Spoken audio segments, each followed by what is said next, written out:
네, 우리 오늘 사도행전 우리 8장 같이 한번 8장 1절에서 13절을 같이 읽겠습니다. 사도행전 8장 1절에서 13절 같이 읽겠습니다. 시작. 사울은 그가 죽임당함을 마땅히 여기더라. 그날에 예루살렘에 있는 교회에 큰 박해가 있어 사도 외에는 다 유대와 사마리아 모든 땅으로 흩어지니라. 경건한 사람들이 스데반을 장사하고 위하여 크게 울더라. 사울이 교회를 잔멸할세 각 집에 들어가 남녀를 끌어다가 옥에 넘기니라. 그 흩어진 사람들이 두루 다니며 복음의 말씀을 전할세 빌립이 사마리아 성에 내려가 그리스도를 백성에게 전파하니 무리가 빌립의 말도 듣고 행하는 표적도 보고 한 마음으로 그가 하는 말을 따르더라. 많은 사람에게 붙었던 더러운 귀신들이 크게 소리를 지르며 나가고 또 많은 중풍병자와 못 걷는 사람이 나으니 그 성에 큰 기쁨이 있더라.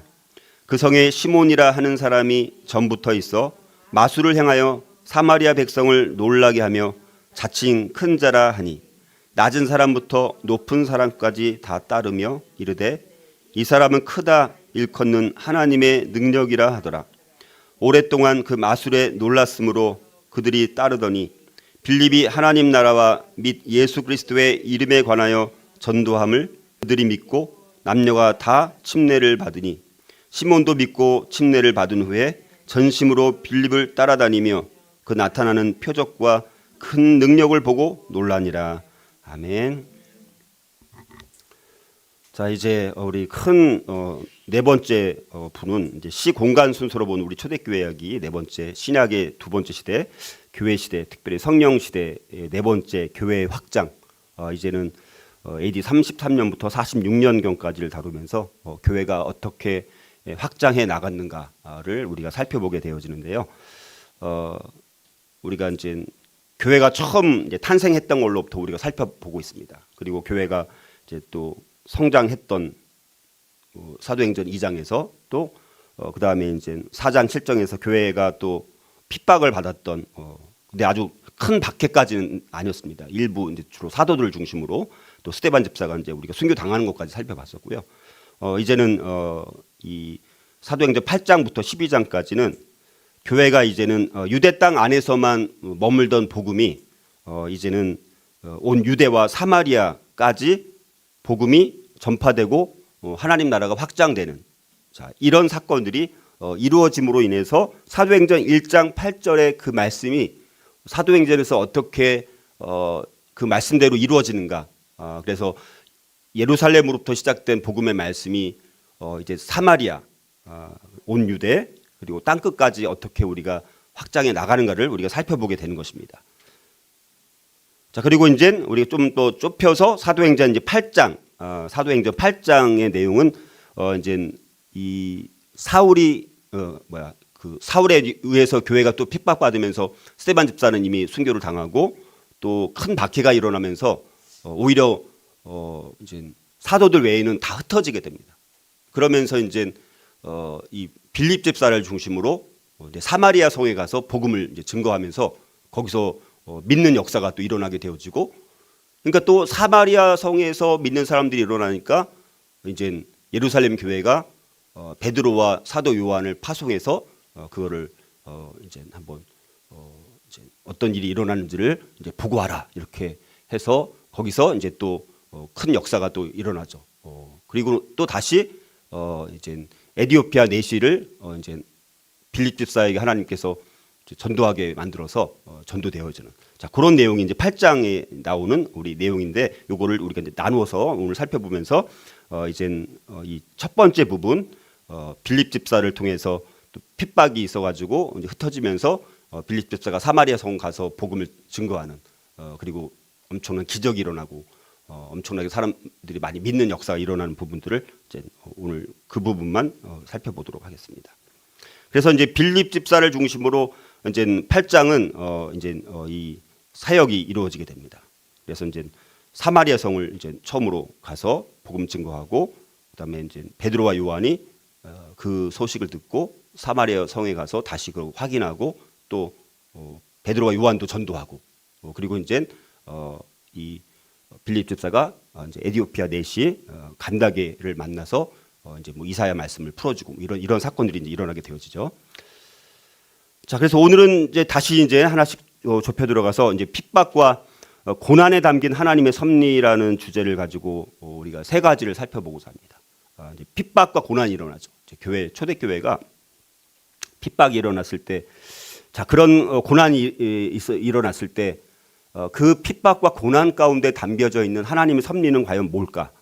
이런 부분들을 우리가 살펴보면서 스데반 집사가 아주 엄청난 순교를 당하고 또 이제 사울이 그 자리에 있으면서도 스데반 집사가 죽는 것이 마땅한 걸로 당연한 걸로 여기면서 또 기세가 등등해서 교회를 잔멸하려고 이제 집에 있는 사람들을 뭐 심지어 끌어다가 옥에 가두는 이런 일들까지 하게 되어지고 또 큰 박해가 일어나게 되어지면서 이제 스데반 집사가 또 장사되어지는 그런 내용이 이제 나오게 되어집니다.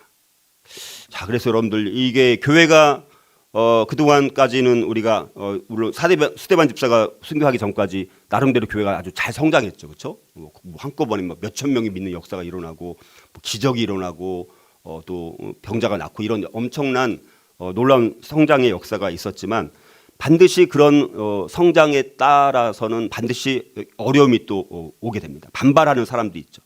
그러니까 이제 스데반 집사가 또 잡혀 들어가서 그 순교를 당하기도 하고, 자 그래서 또 여러 종교 지도자들이 또 자기의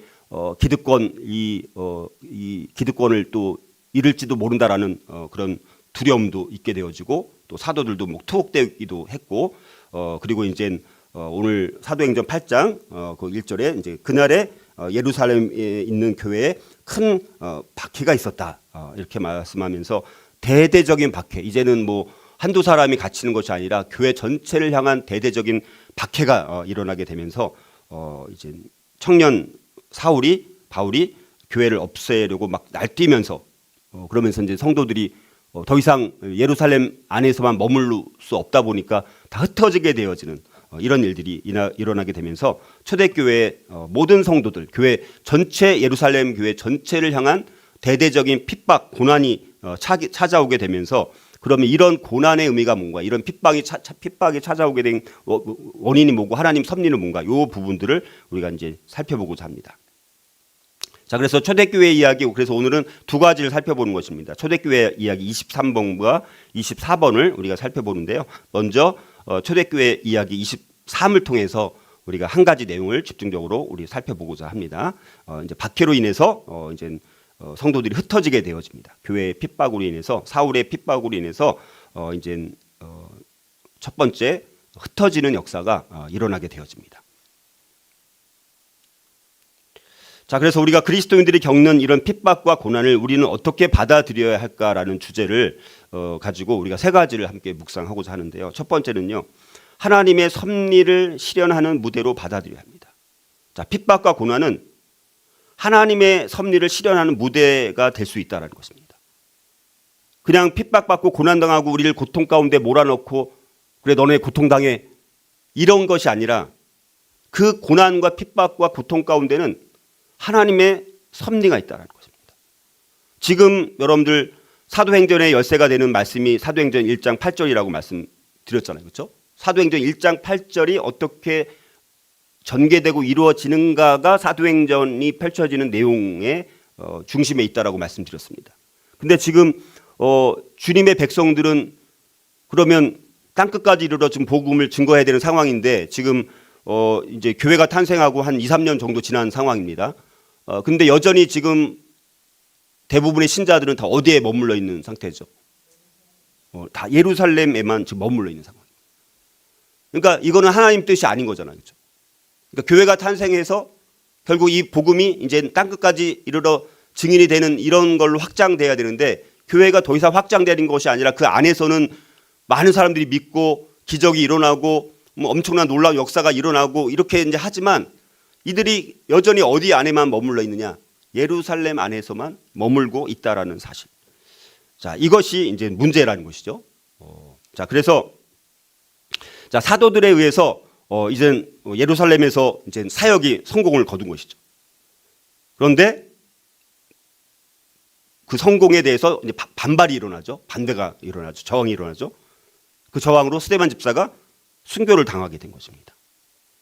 자, 그리고 이 사울이 스데반 집사가 죽임 당함을 마땅히 여기더라. 이렇게 말씀하면서 이제 스데반이 죽으면서 장사되고 사람들이 스데반 집사를 위해서 크게 우는 여기 8장 2절에 나옵니다. 자, 그래서 스데반이 순교 당할 때까지는 아직은 교회 성장이 하나님의 계획하심이 일부만 지금 성취되고 있다는 것입니다. 자, 그래서 예루살렘 안에서만 머물러 있는 이런 상태가 지금 된 상태에서 자, 이제 스데반이 순교를 통해서 역설적으로 복음이 다른 곳으로 확장되어지는 계기가 되고 있다라는 사실입니다. 교회가 아직 예루살렘 안에서만 머물러고 있었지만 큰 핍박이 일어나니까 사도들만 제외하고는 모든 성도들이 유대와 사마리아로 흩어지게 되어진 일이 이제 우리가 읽은 1장 1절부터 4절 이런 말씀에 우리가 나오고 있는 것입니다. 그러니까 하나님은 이 박해를 통해서 교회를 흩으신다는 것입니다. 그래서 그걸 계기로 오히려 박해 사건이 복음이 확장되어지는 계기가 되고 있다는 사실입니다. 그러면서 흩어진 성도들이 이제 가는 곳마다 두루 다니면서 복음을 전파하는 그런 일들이 일어나게 되어지고 그래서 박해 사건을 통해서 유대와 사마리아까지 가서 증인이 되는 그 말씀이 실현되고 있다는 것을 오늘 우리가 읽은 말씀을 통해서 우리가 알 수가 있고 그래서 그 고난이라는 것을 통해서 그 고난은 하나님의 섭리를 실현하는 역설적 무대가 되고 있다는 사실을 우리가 알 수가 있다는 것입니다. 그러니까 고난과 핍박은 반드시 하나님의 섭리가 있습니다. 그 하나님의 섭리는 뭡니까? 지금 복음이 예루살렘에서만 머무는 것이 아니라 온 유대와 사마리아로 아직 땅끝까지는 아니지만 한꺼번에 되는 건 아니잖아요.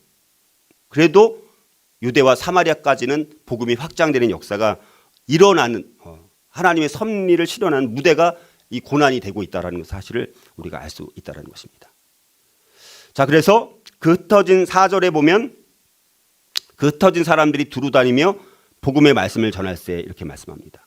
자, 초대교회 성도들이 핍박을 피해서 이제는 여러 지역으로 흩어져서 복음을 전하면서 교회가 오히려 놀랍도록 확장되는 역사가 일어나게 되어집니다. 자, 많은 반대자들의 조직적인 박해가 있었지만 그러나 그리스도인들은 거기서 그냥 핍박을 당하는 걸로 끝나는 것이 아니라 아니면 그냥 도망가는 것으로만 끝나는 것이 아니라 흩어져서 복음을 증거하는 일을 했다라는 것이 중요합니다. 혹시 여기서도 또 복음을 전한다고 잡히면 안 되지 그런 마음이 아니라 흩어지면서 오히려 복음의 말씀을 전했다 이렇게 말씀을 하고 있습니다. 그러니까 스데반의 순교가 오히려 기폭제가 되어서 그 지경이 이제 넓어지고 있는 것을 우리가 볼 수 있다는 것입니다. 자, 그래서 이제 우리가 이걸 계기로 이제 이번에 일어난 큰 1차 핍박이라고 이제 할 수가 있습니다. 이거 그러니까 대대적인 핍박은 처음이죠. 나머지는 그 앞에 사도들 한두 명이라든가 아니면 스데반 집사 이렇게 개인적인 이렇게 이제 잡혀 들어가는 일들은 있었지만 이제 스데반 집사 또 개인적인 순교도 물론 있었지만 이제는 이 1차 대대적인 핍박의 결과로 교회의 확장이 있었는데 그 결과 뭡니까? 성도들이 흩어져서 복음을 이제 전할 뿐만 아니라 대표적으로 빌립 집사가 사마리아 성에 가서 이제 복음을 전하게 되어지죠. 자, 그걸로 끝나는 것이 아니라 베드로와 요한이 사마리아 사람들한테 보내져 가지고 거기서 이제 빌립 집사를 돕기도 하고 거기서 또 어떤 일이 일어났는지 조사도 하고 거기서 또 복음을 또 증거하는 베드로와 요한이 그리고 나중에 그걸 계기로 또 9장에 가면 사울이 예수님을 만나면서 회심하는 사건이 나옵니다. 근데 회심하는 사건은 물론 하나님의 강력한 주권적인 성령의 역사로 회심한 거지만 그런 이런 모든 과정 가운데 하나님은 예수님은 이 사울을 주목해서 본 것입니다. 지금은 교회를 핍박하는 사람이지만 이제는 뭡니까? 이 사람은 이방인을 위해서 선교에 가장 적합한 사람이라는 것을 이미 하나님은 오래전부터 예정을 하신 거예요. 계획을 하신 것입니다. 오히려 교회를 핍박하는 교회를 대적하는 자를 하나님께서는 쓰실 계획을 갖고 계셔서 그 스데반 집사가 순교하는 현장에 또 사울이 있게 했던 거예요. 이게 다 우연히 일어난 게 아닙니다. 하나님의 섭리. 그래서 나중에 바울로 하여금 그 현장에서 스데반 집사가 순교당하는 모습을 보고 이제는 뭡니까? 자신도 주님을 위해서 순교를 각오하는 그런 심정으로 사역을 하게 되어지는, 그 스데반 집사가 순교하는 그 현장을 그 모습을 사도 바울이 잊을 수가 있을까요? 잊을 수 없는 것입니다. 왜냐하면 여러분 돌에 맞아 죽는 거예요. 거기다가 정말 성령에 충만해가지고 또 저들을 용서해달라고 예수님이 말씀하셨던 것과 너무나 비슷한 말씀을 하는 이 당당한 모습, 담대한 모습, 그 얼굴에 기쁨이 넘치고 죽으면서도 환한 모습을 바라보면서 용서를 빌면서 그런 순교의 현장을 사도 바울이 보면서 여러분들 마음속에 뭔가 표현할 수 없는 그런 감동이나 이런 게 아마 있었을 것으로 보입니다. 물론 이제 사기 등등해갖고 또 이제 핍박을 하긴 했지만, 그리고 또 베드로와 고넬료 이 만남을 통해서 이제 이방인들에게도 이제 구원이 전해질 수 있다라는 이런 복음에 이제 이방인을 향한 길이 있다라는 것을 이제 알게 되어지는 것이죠. 그래서 나중에 이제 사도 바울이 이제 나중에 바나바를 중심으로 해서 이제 선교가 일어나게 돼요. 이제 안디옥 교회가 생기면서 이제 선교라는 것이 이제 제대로 된 선교가 이제 이루어지게 되는 것입니다. 그래서 안디옥 교회가 또 세워지고, 자, 이런 일들이 이번 1차 대박해를 통해서 교회가 이렇게 확장되는 모습이 사도행전이 앞으로 전개되는 내용이라고 이제 볼 수가 있습니다. 자, 그리고 이제 우리 두 번째부터 살펴볼 텐데요. 이제 초대교회 이야기, 이제 24번째, 26번째, 27번째, 이제 빌립의 전도 여행을 중심으로 우리가 이제 살펴보는데요. 이제 오늘 이제 24번까지 살펴보는데, 이제 빌립 집사가 사마리아 선교를 가는 내용이 이제 나오게 되었습니다. 그래서 사도행전 이제 8장 4절부터 13절까지를 우리가 살펴보면서, 자, 그리스도인들이 겪는 이 핍박과 고난을 우리는 또 어떻게 받아들여야 할까라는 것입니다. 두 번째는요, 하나님의 백성 혹은 하나님의 리더, 하나님의 영웅을 준비시키는, 훈련시키는 연단으로 받아들여야 한다라는 것입니다. 자, 이거는 두 가지가 있습니다. 자, 이제 이 스데반 집사의 죽음을 통해서 교회가 핍박당하는 것을 통해서 이제 하나님은 역설적으로 새로운 종인 바울을 예비하고 있다는 것입니다. 고난 속에서는 반드시 미래의 리더, 미래 백성들이 준비되고 있다는 사실입니다. 자, 이런 시점에서 첫 번째로 태어난 영웅은 일단 바울이죠. 바울. 교회를 핍박하는 앞잡이였습니다. 스데반이 돌에 맞아서 죽는 현장에 있었습니다. 자, 바울 입장에서는 스데반은 유대교 신앙에 거스르는 큰 적이었어요. 역설적으로 거꾸로. 바울은 마음속으로 그래서 스데반의 집사가 순교당하는 것이 마땅하다라고 생각을 했다는 것입니다. 자, 이렇게 처음에는 스데반의 순교를 마땅히 여겼던 사람이었는데, 놀랍게도 이 교회를 또 잔멸하기 위해서 각 집에 들어가서 남녀를 막 끌어내어서 옥에 넘기는 핍박자 바울, 그 바울을 하나님께서 주목하고 계셨다라는 사실입니다. 그래서 그를 회심시켜가지고 이방인의 사도로 삼으려고 하나님께서 계획을 세우셨다라는 것입니다. 그리고 그 이방인 선교를 위해서 가장 적합한 사람이 사도 바울이라는 것을 하나님은 알고 계셨다라는 것입니다.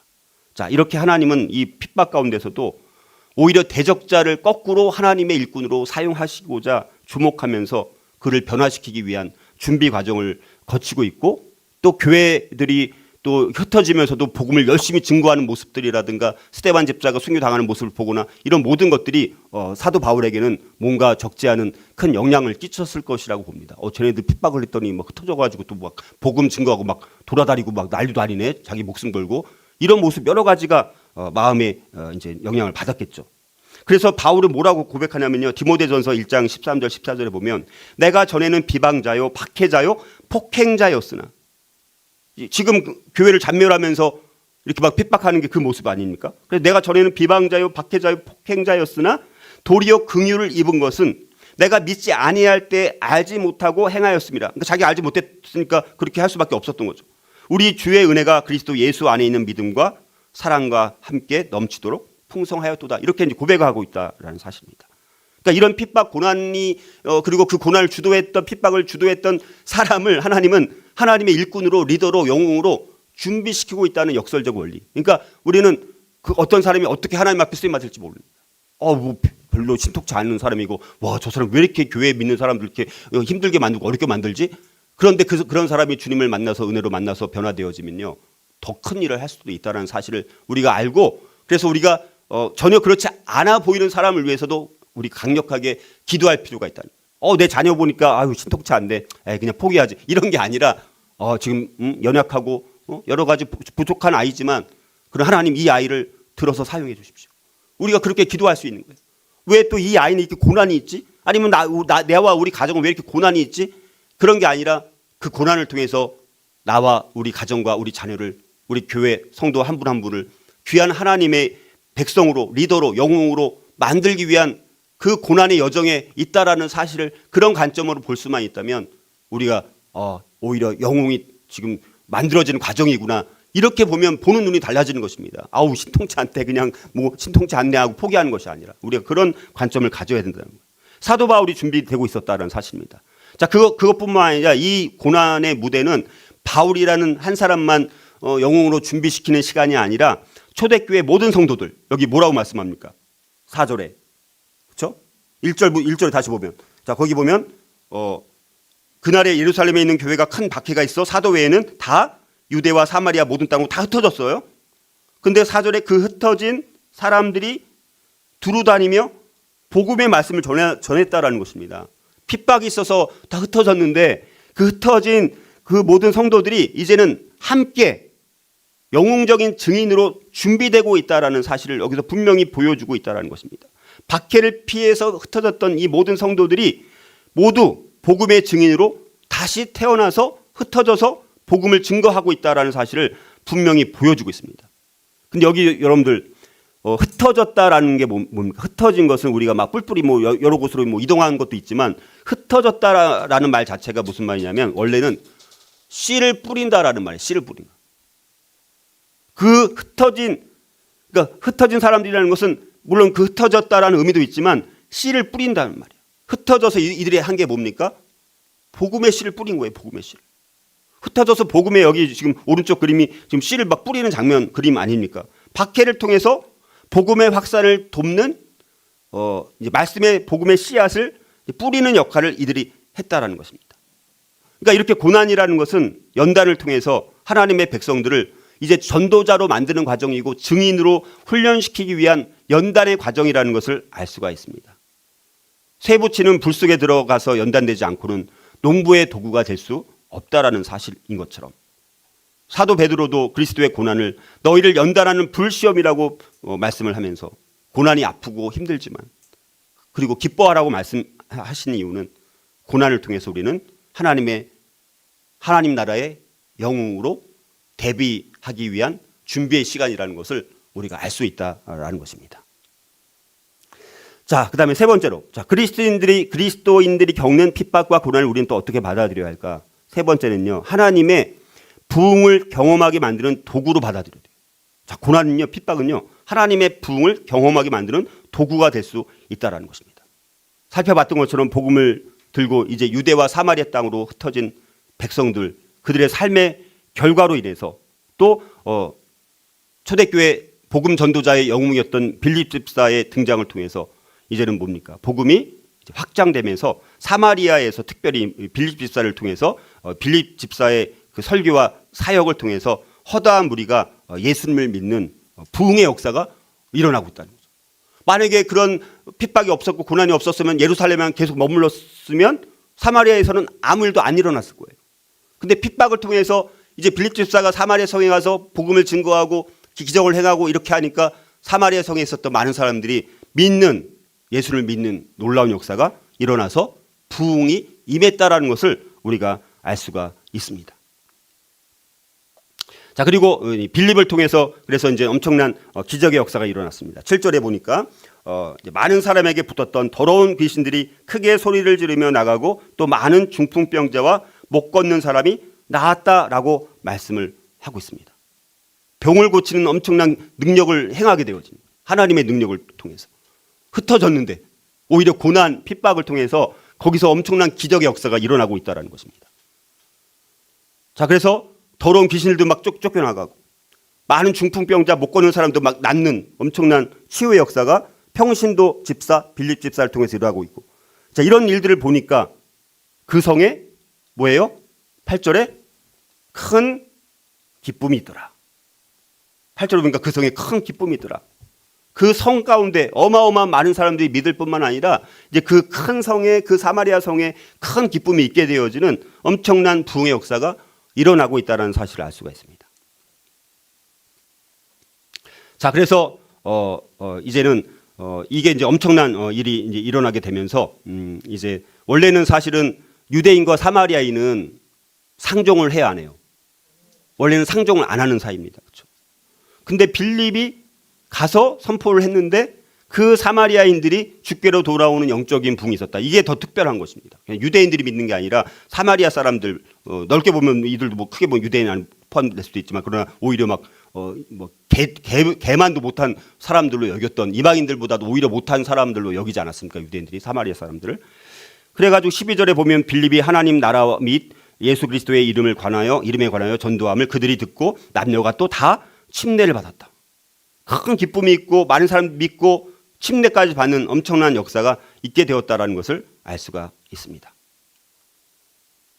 자, 이게 바로 부흥의 역사라는 것입니다. 자, 하나님 나라가 이제는 유대를 넘어서 사마리아까지 넓어지고 있는 것을 보게 됩니다. 고난의 무대가 이제 새로운 시대의 부흥의 마당이 되고 있다라는 사실입니다. 자, 그래서 우리 그리스도인의 고난은 언제나 고난 건너편에서 놀라운 부흥의 마당을 준비한다라는 사실을 늘 기억을 해야 됩니다.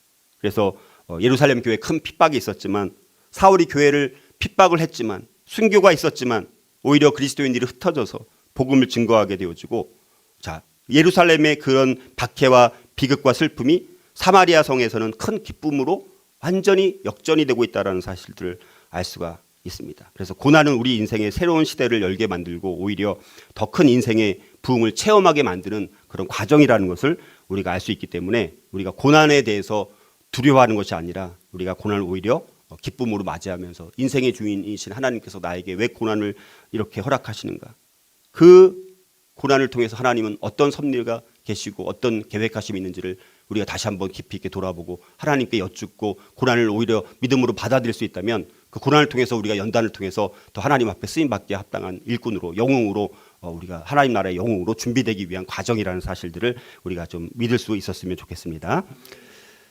자, 그래서 우리가 근데 여러분들 요 본문의 이제 결론을 말씀을 내리고 사는데요. 근데 여러분들 이 사도행전 2장에 나온 이 그 오순절 성령 강림 사건이 엄청난 성령 강림 사건이 있었는데, 이제는 여기 사마리아 성에도 이제 뒤에 가보면 거기도 이제 부흥이 일어나고 성령의 이제 역사하심이 거기 이제 일어나게 되거든요.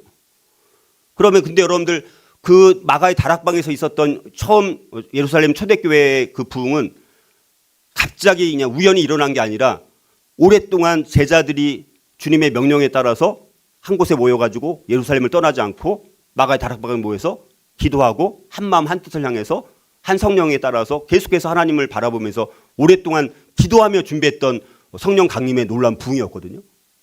자, 그런데 여러분 이 지금 사마리아 성에서 일어난 부흥은 어느 날 갑자기 빌립 집사가 가서 뭐 복음을 전했더니 사람들이 막 믿는 역사가 있었다? 어떻게 갑자기 이렇게 우연히 그냥 일어난 부흥일까라고 생각할 수가 있지 않습니까? 그런데 우리가 이걸 보면요, 이미 이전에 예수님 생전에 예수님께서 유대에서 갈릴리로 가시는 과정 속에서 어느 날 그때는 이 사마리아 수가성을 지나가게 되었죠. 그 사마리아 수가성에서 한 여인을 만나서 이미 예수님은 그 여인을 과거를 다 알면서 그 여인을 구원해 주셨잖아요. 근데 그 사마리아 여인이 거기서 자기만 믿고 끝났나요? 물동이를 던져버리고 그 기쁜 예수님을 만나고 나서 이분이 정말 메시아네? 라는 기쁨과 감격 가운데서 동네에 들어가서 메시아를 만났다라고 막 증거해서 와보라 해가지고 거기 사람들이 이제 예수님한테 와서 예수님과 교제하다 보니까 와, 이분이 진짜 메시아네? 더 있다 가십시오. 그리고 거기서 더 유하다가 그들과 교제하고 예수님 다시 자기 목적지를 향해서 갈릴리를 향해서 가시는 장면이 나오잖아요. 여러분들, 이 복음이 증거된 것이 한꺼번에 일어난 게 아니라는 것입니다. 이 고린도전서 여기 지금 사도행전 여기서 일어났던 이 사마리아 성의 이 부흥은 빌립집사 한 사람의 부흥이 아니라 이미 예수님께서 그때 예수님을 믿었던 사람들이 상당수 있었던 겁니다. 근데 그 이후에 더 자세히 복음을 듣거나 이런 과정이 또 없었던 건데 씨앗이 이미 심겨져 있었던 거예요. 이미 예수님께서 씨를 뿌렸던 것이죠. 그리고 사마리아 그 수가성 여인을 통해서 이미 복음의 씨앗이 거기 이미 뿌려졌던 곳입니다. 예수님과 또 교제하면서 메시아가 어떤 분인지 거기서 만나면서 얼마나 그 기쁨이 있었겠습니까? 그런데 그 이상 더 이상 발전이 없었던 거예요. 성장이 없었던 것입니다. 그렇죠? 근데 거기서 이 빌립집사 가서 또 이런 일을 하니까 이제는 그때 그래 우리 메시아 만났었지. 근데 우리가 잠깐 우리가 그냥 딴짓하다가 그분 말씀 전해 주셨던 거 우리가 많이 잊어버렸네. 근데 빌립집사 막 전하는 거 보니까 그분이 맞고 그분은 참 십자가에서 죽으셨지. 그리고 부활하셨지. 승천하셨구나. 그리고 우리를 위해서 중보하고 계시지. 그리고 성령 강림 예수님께서 말씀하셨던 것이 정말 유대 땅에서 예루살렘 가운데서 일어났었네. 그래서 이 사람들이 여기까지 흩어져 갖고 우리에게 복음을 증거로 여기까지 왔네.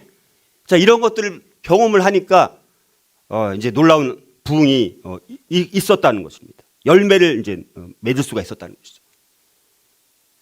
자, 그래서 어떤 사람들은 맨날 그러는 거죠. 나는 죽으라고 하는데 열매가 없을까? 근데 참 놀라운 것은요. 씨를 뿌리는 사람이 있고 물을 주는 사람이 있고 거두게 하시는 분이 있다는 것입니다. 그래서 우리는 항상 열매를 맺은 그 사람에게만 초점이 맞춰지고 그 사람들에게만 관심을 갖춰주고 그 사람에게 막 박수 쳐줍니다. 근데 남몰래 보이지 않게 수고하고 씨를 뿌렸던 그런 사람들은 열매가 보이지 않으니까 참 저 사람 어떻게 살았길래 저렇게 열매가 없냐. 교회 저기 30년 다녔는데도 저렇게 좀 초라하게 사는 거 참 우습게 여기 이게 세상 사람들이 보는 눈을 가지고 그렇게 본다니까요. 여러분 하나님은요. 열매를 따먹은 사람들만 인정하는 것이 아니라 보이지 않게 눈물 흘리면서 씨를 뿌렸던 사람들을 어쩌면 더 인정해 주실지도 몰라요. 지금 빌립집사가 대단해서 지금 열매를 맺은 게 아니라 이미 복음의 씨앗이 뿌려졌던 곳이었고 예수님께서 직접 또 복음의 씨앗을 뿌렸던 곳이고 그리고 때가 되니까 이제 타이밍이 된 거 아닙니까? 카이로스의 때가 되니까 그 빌립집사를 그냥 하나의 도구로 삼아가지고 또 스데반 집사의 박해를 통해서 흩어지게 만들어서 사마리아 성까지 복음이 증거되어지게 만들어서 이미 그 사마리아 성 가운데 뿌려졌던 복음의 씨앗들이 이젠 빌립 집사를 통해서 열매를 거두는 역사가 일어났다는 사실입니다. 그러면 하나님이 보실 때 야, 빌립 집사 너 대단하구나. 그런 것도 물론 있겠죠. 그렇다고 무시할 수는 없겠죠. 그런데 그 이전에 스데반 집사의 너 순교 참 대단하구나. 어떻게 순교 당하면서도 나를 그렇게 영화롭게 하면서 용서를 빌면서 순교했니. 또 성부 하나님께서 성자 예수님께 그래도 독생자 아들 예수 우리 아들이 그때 사마리아 수가성 아무도 관심 없었는데 예수님 너가 관심을 가져서 한 여인을 구원해 주었고 그때 그 사마리아 성 사람들이 그 메시아를 만나서 교제하는 게 너무 달콤하고 또 사랑의 교제가 너무 깊었기 때문에 더 여기서 머물러 가십시오라고 교제했던 그 시간들 그들은 잊지 않았어. 그리고 빌립 집사의 전도를 통해서 이제 그때 심겨졌던 그런 것들이 열매를 거두는 이런 열매가 있었다라는 사실입니다. 그러니까 우리가 당장 내가 보이는 열매가 없을지라도 우리가 씨를 뿌리는 것 자체가 아무런 의미 없는 게 아니라 물론 보이는 열매는 없을지라도 그러나 또 누군가 다른 사람을 통해서 반드시 하나님께서 구원하기로 작정된 영혼이라면 반드시 거두는 역사가 나중에라도 카이로스 때 반드시 일어나게 된다는 사실을 믿는다라면 하나님의 그 손길과 섭리를 믿는 사람이라면 내가 당장 눈에 보이는 열매가 없을지라도 씨를 뿌리는 그 사역은 우리는 끊임없이 해야 된다는 것입니다. 그리고 누군가 언젠가는 그 뿌리가 뿌린 씨앗이 열매를 맺게 된다. 사실 그게 성경의 원리입니다. 우리는 그것을 믿고 따르는 사람들이죠. 자, 그리고 이제 한 가지만 조금만 더 살피고 마치도록 하겠습니다. 다음 주에 이어서 이거 말씀드릴 거예요. 자, 성령과 사탄의 역사를 분별하는 법입니다. 근데 우리가 여기 이제 읽었지만 이제 13절에도 보면 자, 구절에도 보면 그 성에 시몬이라는 사람이 이제 마술을 행하면서 막 자칭 막 큰 자라고 이제 막 자기 스스로 막 하면서 사람들도 와 하나님의 능력이라 막 하면서 와 이 사람이 막 하는데 이 사람도 근데 그 빌립 집사의 전도를 보고 참 너무 특별했는지 이제 시몬도 13절에 믿고 침례를 받은 후에 전심으로 빌립을 따라다니며 그 나타나는 표적과 큰 능력을 보고 놀라니라 이렇게 이제 말씀합니다. 근데 나중에 또 14절부터 보면 이제 거기 베드로와 요한이 가서 이제 시몬을 또 만나서 보니까 시몬이라는 사람이 또 거기 보니까 막 거기 보니 18절에 시몬이 사도들의 안수로 성령 받는 것을 보고 돈을 들여 이르되 이 권능을 내게도 주어 누구든지 내가 안수하는 사람은 성령을 받게 하여 주소서 막 이렇게 하면서 이때 시몬이라는 사람 마술사 시몬이 이때 침례까지 받았지만 완전한 진짜 제대로 된 주님을 만나고 영접한 것이 아니라 약간 거짓된 이 돈으로 뭐 이런 안수하면 뭐 이렇게 기적이 낫는 뭐 이런 것이 가능하다 뭐 이런 식으로 하는 거 보니까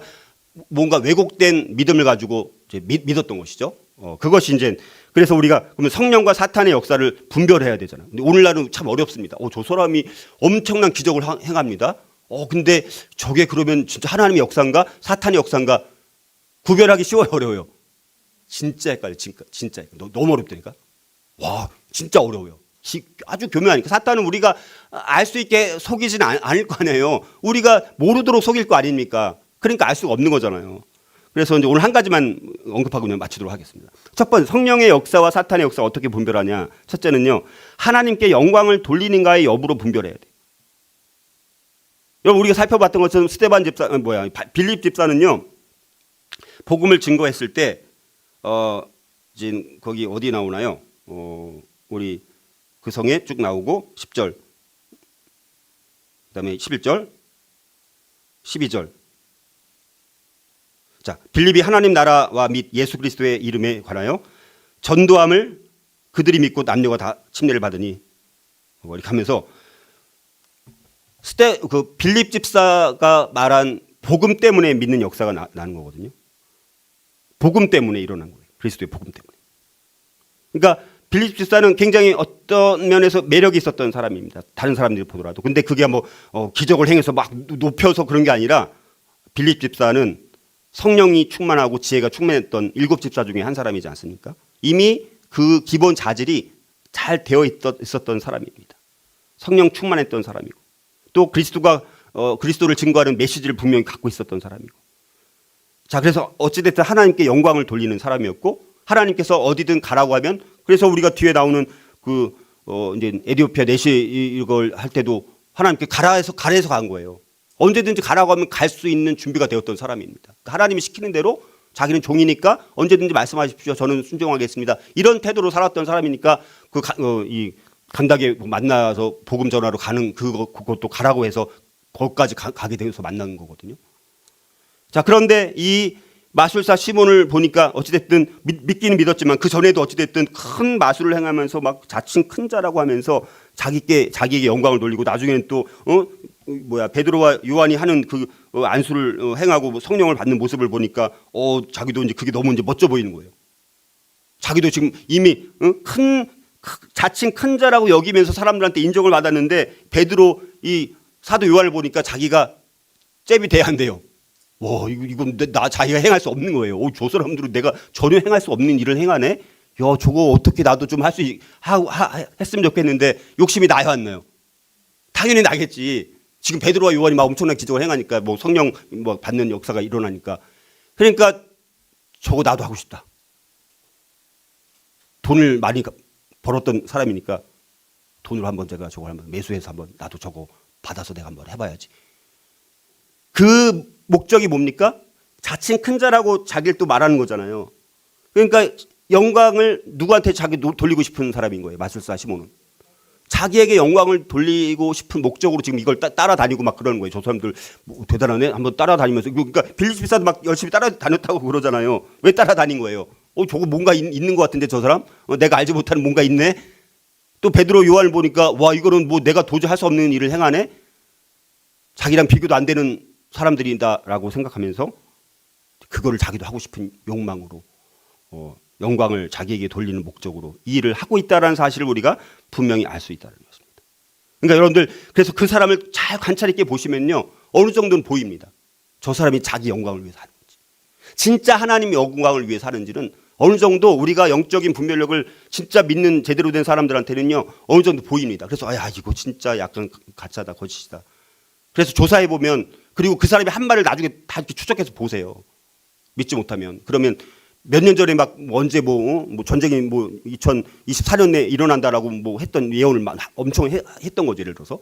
근데 2025년이잖아요. 근데 아직 전쟁이 아니라서 예를 들어서 그러면 그 사람 말한 거는 거짓인 거잖아요. 그렇죠? 그거는 그냥 쉽게 확인할 수 있는 거잖아요. 예를 들어서. 그렇죠? 그러니까 그런 것만 보더라도 우리가 분별할 수 있는 방법은 많은 것 같아요. 어찌됐든. 근데 어찌됐든 하나님께 영광을 정말 돌리는가 그렇지 않은가를 보면 알 수 있다. 일단 첫 번째 원리는 그것만 말씀드릴게요.